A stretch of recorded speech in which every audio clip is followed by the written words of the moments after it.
Guys, this is TTT bringing you a £400 build guide.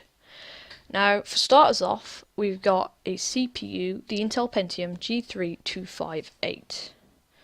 Currently in the UK, it costs £50 and 88p with free shipping at Amazon.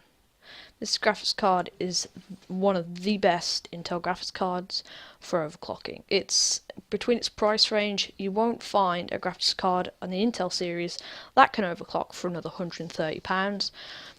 We could have gone for one of those, but we didn't want to waste the money on that. We wanted to just purely focus on the graphics card budget-wise. So the total build cost does come to £405 approximately. May go down, may go up, you never know. So we haven't chosen a CPU cooler, by the way, because it's got 2 cores, and 2 cores generate less heat than what, say, an i5 would with 4 cores, etc, etc.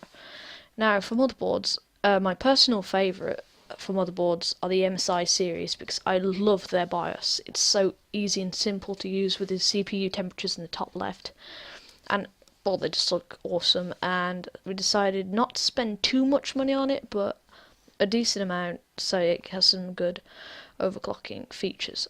This might come with OC Genie, I'm not entirely sure, but it's still a solid motherboard nonetheless, supporting up to 32GB of RAM. The only downside is that the RAM speeds can clock at 1600 maximum. However, if you look at videos, you will know that RAM speed doesn't necessarily impact too much on a laptop or computer, desktop, whatever.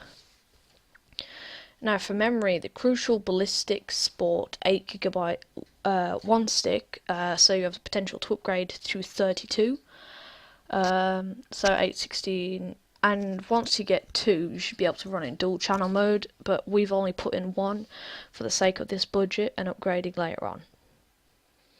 Seagate Barracuda 64MB cache, 7200 RPM, really solid storage. If you're willing to pay for an SSD, you can lower your price on the graphics card, which we're going to show you in a sec. You should be able to get at least an R9 270X WindForce, I'd recommend.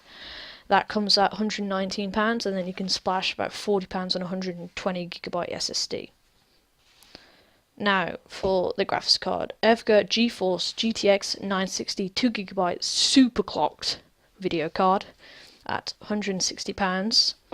It's a really solid graphics card, able to run anything at max FPS, GTA 5, PC version, Battlefield 4, the new upcoming games. It will support you for a long time. The only downside is that it has 1 fan.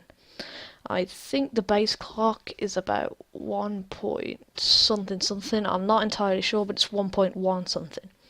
Now for the case, we've got the Xiamen Z3 Plus ATX mid-tower case. This is an exceptionally good case. For its price range, you get 4 built-in fans. Well, not built-in, you get to put them in yourself, but you get 4 fans, and it's only £27. Now, if you're willing to go for aesthetics, you can pay an extra £3 for the Xiamen Z3 Plus White Edition. So if you're just looking for that sort of thing, it'll be really great for you. Now, the total wattage usage is 262 watts. So we've gone for a 500 watt power supply for the upgrades later on and overclocking. I think this concludes our build. Yeah, that concludes our build for a total grand price of £405.65p. Now, as an ending note, this does not include Wi-Fi or an operating system, so if you're looking at getting a Wi-Fi and operating system, you may need to lower your selection down if you're really trying to go for around that 400 budget. But if you add in an operating system and wireless network adapter, I would recommend the £25 one. It's got really good reviews. Got 3 antennas, so you can guarantee to get the best Wi-Fi strength. Anyway guys, this has been the first video on TTT. Well, not the first video, but the first build guide video, obviously.